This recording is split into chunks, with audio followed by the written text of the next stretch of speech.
이처럼 종교는 단지 믿음의 세계가 아니라는 거죠. 불안한 인간 존재에 대해서 영적인 버팀목 역할을 하는 내 내면의 쉼터가 되기도 한다는 겁니다. 현대사회에서 종교의 사회적 영향이 많이 줄었죠. 특히 기독교적 영향이라든가 이런 거 많이 줄고, 대신에 이제 템플스테이라든지 이런 불교적인 조용하고 혼자 있는 그곳에서 본인을 생각해보고 또 우주와 본인과 이 관계를 많이 생각해보는 이런 거는 좀 늘고 있긴 하거든요. 개인적 차원에서 종교가 제공하는 어떤 심리적 안정감이 여전히 유효하죠. 저 같은 경우도 사실은 개인적으로 기독교인이긴 하지만 정말 저는 이 책에서 종교나 이 영성적 실천 이런 것들이 존재적인 불안을 다루는데 깊은 힘을 발휘할 수 있다라고 생각을 하거든요. 왜냐하면 이거는 단순한 도피가 아니라 신앙을 가진 분, 템플스테이에 가시는 이야기를 들어보면 근원적인 궁극적인 삶의 의미와 목적을 가지고 있더라고요. 그래서 그런 사람은 좀 더 깊이 있는 신앙에 좀 귀하기도 하는데요. 그리고 이분들은 또 죽음에 대한 두려움과 같은 인간의 가장 깊은 불안을 마주하는 통로가 바로 이게 종교라고 보더라고요. 종교는 우리가 이해하기 어려운 삶의 불확실성 이런 것에 대해서 해석의 틀을 제공해 주기도 해요. 내가 죽으면 어디로 갈 것인가, 나의 이 땅의 삶과 죽음 이후의 삶은 어떻게 될 것인가, 이런 걸 자기 질문을 통해서 종교 안에서 이런 것들을 좀 바라보고 자기가 성찰을 하고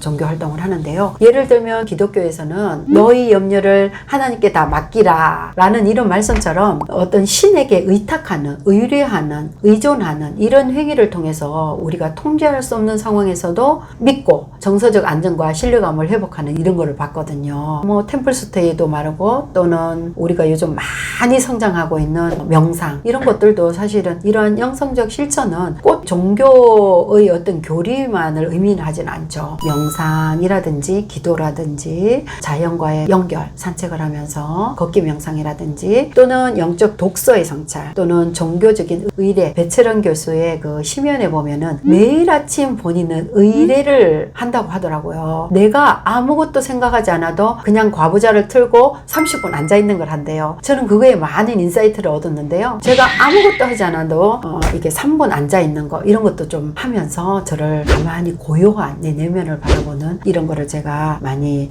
경험에 사용하게 됐거든요. 그럼으로 인해서 이런 행동들, 의례들이 내 내면의 평화를 찾아주는 중요한 방법들이 되더라고요. 기도는 감정을 내려놓는 신과의 대화잖아요. 내 감정을 내려놓고 그분께 의탁을 하고, 전적인 의탁 안에 신과의 대화를 통해서 내가 감정이 이완되고 평화롭고, 또는 명상은 어때요? 내 불안을 마주하되 내가 주변 환경에 휘둘리지 않는 거예요. 이런 중심 잡기를 해주는 명상이 도구이기도 하죠. 뇌과학적으로도 마찬가지예요. 기도와 명상 이런 것들을 통해서 뇌의 전두엽, 이 전두엽이 이 대상혈과의 어떤 소통 이런 거에서 굉장히 자극해갖고 감정을 이완시키고 조절하는, 또 기획하거나 또는 학습하거나 이런 기억을 되새기거나 이런 것들을 많이 입체적으로 도움을 준다고 하죠. 뇌의 이게 사령탑으로서 불안을 유발하는 편도체의 반응을 굉장히 이완을 하고 균형을 잡아주는, 긴장은 내려주고 또 내가 너무 처져 있는 이런 것들은 조금 올려줘서 균형을 잡아가는 일을 한다고 하죠. 그런 것들이 왜 그러냐? 세로토닌, 어떤 행복 호르몬, 내가 또 도전하고자 하는 용기를 주는 이런 도파민을 증가시켜서 이 심리적인 안정을 준다고 합니다. 무엇보다 종교는 우리에게 내가 혼자가 아니라는 위안을 주기도 하죠. 공동체 속에서 연대감이 있어요. 연대감도 있고 또 신과의 연결감이 있기 때문에 우리가 겪는 불안을 줄이고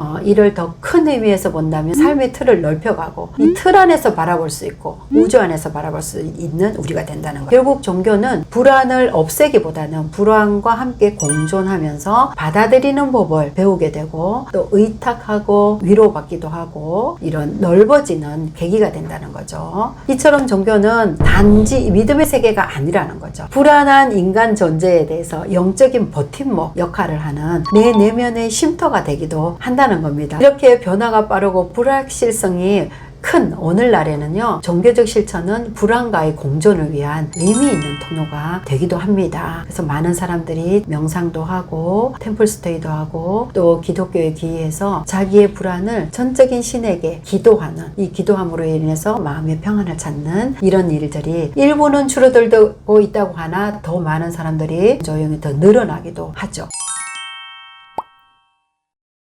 저희가 불안하고 우울한 사람들에게 주로 많이 사용하는 거가 뭐냐면 미술치료라는 이름으로 미술 도구나 미술 매체를 통해서 말로 표현하기 어려운 불안한 감정, 우울한 감정을 시각적인 언어로 많이 풀어대는 심리치유기법 미술치료를 많이 활용을 하는데요. 이 치료 과정은요, 자기 감정을 탐색하게 하는 계기가 되고요. 또 자기 감정을 표현하는 기회가 되고요. 또 있는 그대로의 자기 감정이나 이런 거를 수용하고 변화에까지 이르게 하는 아주 매우 입체적인 깊이 있는 작업입니다. 이게 실제적으로 미술치료를 어떻게 들어가냐면요, 여러 도구를 늘어놓고 자기가 선호하고 하고 싶은 이런 작업 도구를 선택하는 것도 미술치료의 실제입니다. 사실은 이 도구를 선택을 해서 어떤 거를 표현하고 싶은지 섞기도 하지만 하나의 도구를 가지고 끝까지 나타내는 사람도 있거든요. 연필 하나로 가지고 하기도 하고 크레파스 하나 또는 물감 하나 또는 만드는 도구 이런 거를 하기도 하는데요. 표현의 자유를 통해서 도구의 선택이라든가 자유로운 선택이에요. 생각의 자유, 감정의 자유 이런 걸 통해서 감정을 해소하는 어떤 매체입니다. 치료자는 내담자에게요, 재료에 대한 생각이나 촉감을 물어보기도 해요. 어떤 느낌입니까? 라는 것도 물어보기도 하고요. 어떤 생각이 드십니까? 이 재료를 만지니까 어떤 소리가 들립니까? 자유롭게 그리거나 만들 수 있는 기회를 줌으로 인해서 미술 도구를 제공을 해요. 이때 중요한 거는요, 잘 그리는 것보다 보고 그리는 것보다 자유롭게 표현하는 기회를 주는 것이 중요합니다. 그래서 내담자들에게 연필, 색연필, 물감 이런 거 점토라든가 뭐 촉감을 느끼게 하는 거라든가 이런 거를 다양하게 사용해보는 현재 감정, 기억, 불안, 우울 이런 거를 시각적으로 표현할 수 있는 장을 만들어주는 겁니다. 그러면 이 표현할 수 있는 장을 만들어주면요, 어떤 효과가 있냐면 자기 스토리를 말할 수 있는 기회가 주어집니다. 이것을 우리는 언어를 대신하는 이미지로 말하기라고 하거든요. 그러면 본인이 이미지로 그려놓은 또는 어떤 작품으로 만들어 놓은 이거를 가지고 자기 스토리를 이야기하는 거는 매우 좋아합니다. 자기 이야기니까요. 말로 표현하기 어려운 감정은 무의식에 억눌러져 있는 이 감정들을 끄집어내서 자기 스토리를 얘기를 하거든요. 그림이라든지 색이라든지 선의 형태 하나하나, 가늘고 두꺼운 거 또는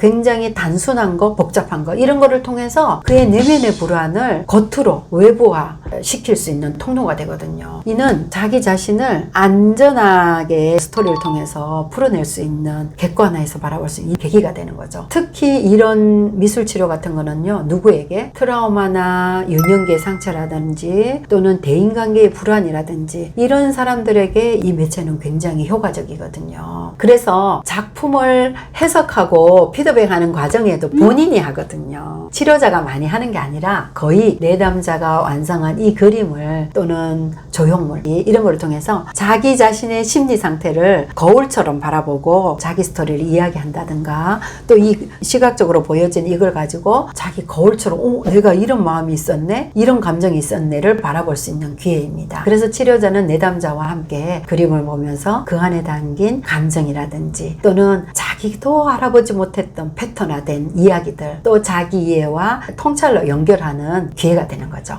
이 미술 매체로 가지고 뇌과학적으로도 도움이 되죠. 이 편도체는요, 불안을 감지하는 능력이에요. 불안할 때 긴장하는 이런 게 있어요, 뇌 안에. 이런 것들을 줄이고요, 전두엽, 감정을 조절할 수 있고 계획할 수 있고 이런 것들을 작동하는 전두엽에, 이 전두엽을 활성화시키고 편도체를 이완하고 잠재우는 이런 역할을 하거든요. 또 도파민을 더 많이 나오게도 하고요, 또 즐거움과 성취감을 맛보게도 하고, 또는 잔잔하게 좀 더 줄이기도 해요. 이런 작품을 통해서. 왜? 몰입과 집중을 할 때는 잔잔하게 또 이완하면서 더 촉진적인 세로토닌 같은 더 행복한 호르몬을 나오게 하거든요. 이를 통해서 자기 효능감이라든지 자존감을 회복하는 이런 매체가 사실은 미술치유거든요.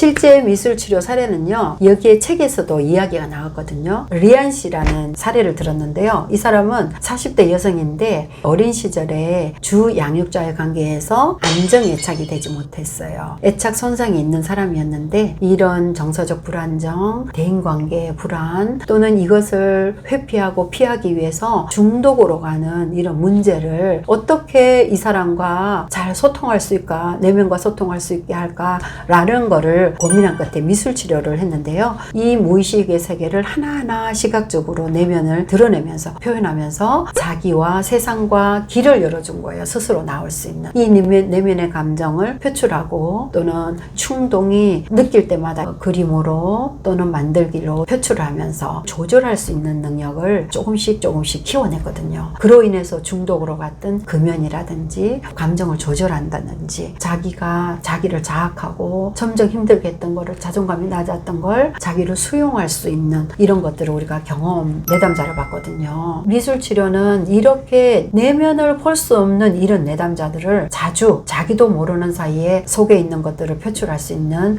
이런 매체로 사용할 수 있습니다. 자주 사용되는 어떤 기법은요, 뭐 물론 만들기 이런 것도 있지만 주로 콜라주, 자유 드로잉이라고 해서 내면에 있는 걸 마음대로 그리는 게 있어요. 근데 이런 사람일수록 자유 드로잉을 잘 못해요. 왜냐면 뭐가 들어있는지를 몰라요. 그래서 이렇게 찢어서 붙이거나 오려서 붙이거나 이런 걸 하면서도 자신을 많이 드러내고요. 또는 색채 사용을 봅니다. 너가 사용할 수 있는 이런 색을 골라서 해봐. 이런 걸 통해서 분노라든지 불안이라든지 탐색하는 계기가 됩니다. 결국 미술치료는요, 비언어적인 감정을, 억압된 감정 이런 거를 해소할 수 있는 매체로 많이 사용할 수 있고요. 이 창작의 과정에서 본인이 스스로 통찰을 하게 되고 자기 감정을 인식하게 되고 자기를 이해하게 되는 이런 도구가 됩니다. 또한 뿐만 아니라 뇌를 자극을 해서 신경 전달 물질을 바꾼다든가 심리적 안정감을 취하게 한다든가 치료 후에 자기의 변화를 객관적으로 보게 되고 자기 성장 이런 거를 기록하거나 그림을 그리거나 감정을 이런 도구로 사용하게 되는 아주 중요한 매체라고 볼 수 있습니다. 미술치료는 말보다 더 깊은 곳에 닿는 또 하나의 언어라고 볼 수 있습니다.